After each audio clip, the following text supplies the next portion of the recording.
where something is going to happen to me that I don't know what it's going to be. And you would dig that and come out of that and say, wow, that was a close shave, wasn't it? And then you would get more and more adventurous, and you would make further and further out gambles as to what you would dream. And finally, you would dream where you are now. You would dream the dream of living the life that you are actually living today.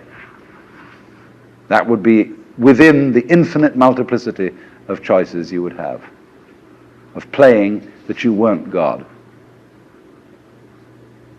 Because the whole nature of the Godhead, according to this idea, is to play that he's not. The first thing he says to himself is, man, get lost. Because he gives himself away.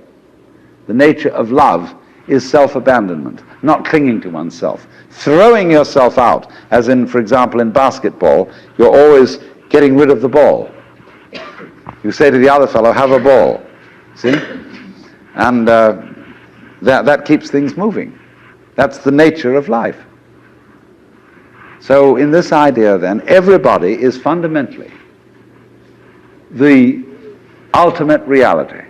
Not God in a politically kingly sense, but God in the sense of being the self, the deep down basic whatever there is.